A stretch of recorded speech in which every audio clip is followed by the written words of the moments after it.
It's good to be back with another episode of Gist Nigeria brought to you by the BBC and Channels Television. And here on the program, we bring you the gist of stories that matter to you. I am Wali Fakile. Let's kick off with our top story.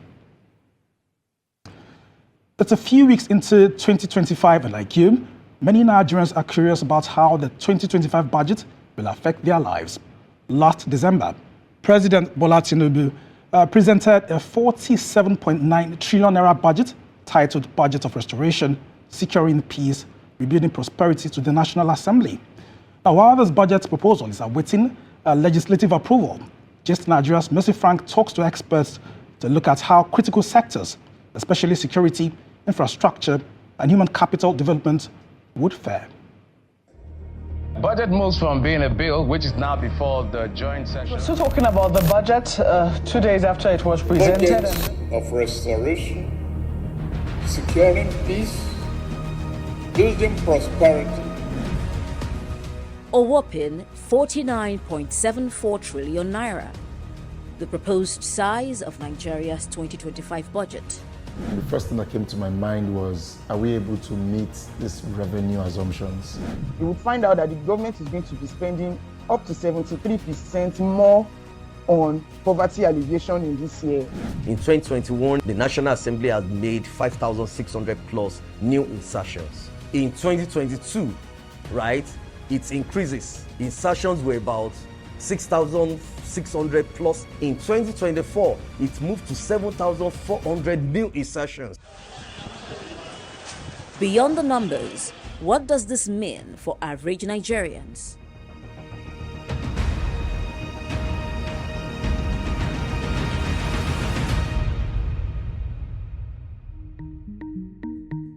Since 1999, Nigeria has had several budget proposals. Statistics are seen on the X handle of Budget, a civic organization that promotes transparency and accountability in public spending in Nigeria, shows the country's budget jumping from 677 billion naira in year 2000 to 49.74 trillion naira in 2025. That's a staggering 7,247.12% due to volatile foreign exchange rates and other parameters for each period. With the announcement of the proposed 2025 budget, do Nigerians care? How did they care about me? And I'm carrying this kind of things to move about. The budget did not concern me. How will it benefit me? Me, I don't too much put mind on government, anything about what they are doing. With the situation of this country, nobody cares. Nobody wants to have time to read that voluminous budget. In my own conclusion, is budget by defeat.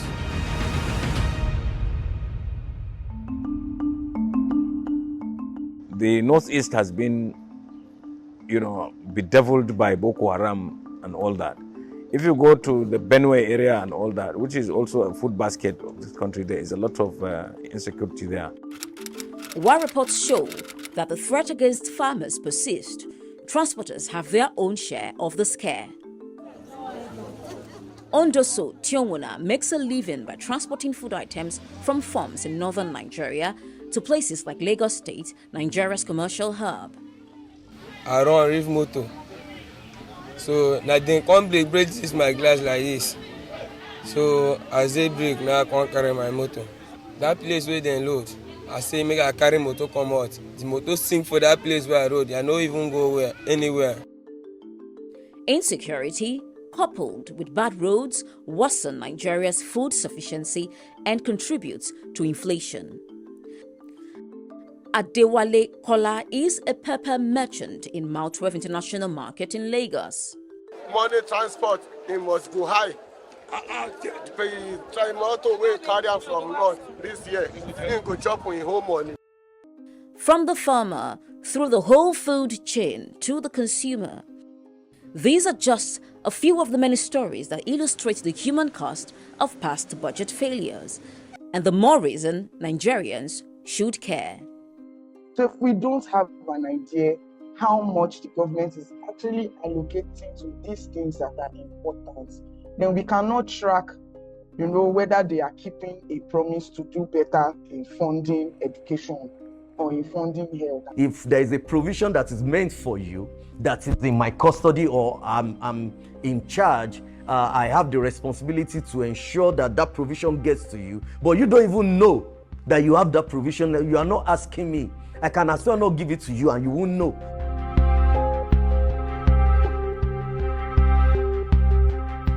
The proposed 2025 budget allocates a significant sum to 3 core areas, among others: defense and security, 4.91 trillion naira. You know what insecurity has been doing to our agricultural sector.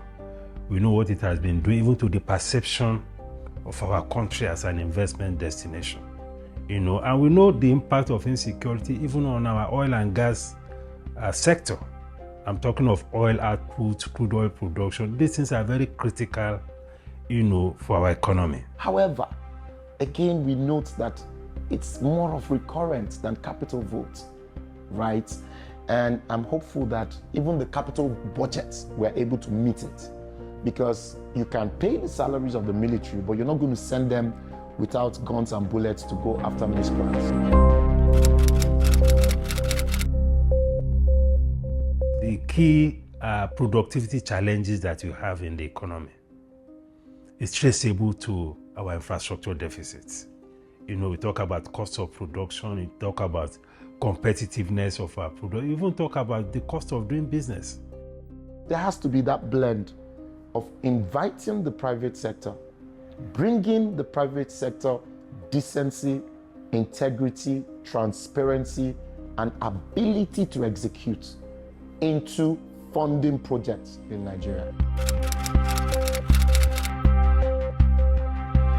Human development outcomes or benefits are usually not realized for about, say, 10 to 15 years and even more from when the initiative to ensure improvements was put in place. So we might not be able to tell some of the benefits. In fact, we might not be able to tell a very large part of the benefits immediately. I just want to see us diversify what we call education. It can't be only formal education. With our population of, say, circa 200 million people, we can't all rely on formal education. Because if everybody goes to the university, you're not going to provide enough jobs for those people. Health, 2.48 trillion naira. Nigeria signed the Abuja Declaration to dedicate at least 15% of its annual budget to health. 25 years later, the budget for health takes only 5% of the appropriation bill. In 2024, the proposed allocation was 5%. This year, the proposed allocation is about 4.87%. So yes, on the surface, it looks like the allocation is lower. But when you calculate what those percentages amount to in naira terms, you see that the government allocated more money to these sectors than we think. Inflation is actually about 35% today, but the budget assumes at 21%. GDP growth rates, it's about 3% today, budget assumes about over 4%. So the question you ask yourself is, are we able to meet these assumptions? What I think we should also begin to emphasize is to see the disaggregation of those expenditure within the context of those sectors. On the flip side of accountability, you then begin to see that there is still a shortfall. Most of the time, that enabling environment is not there.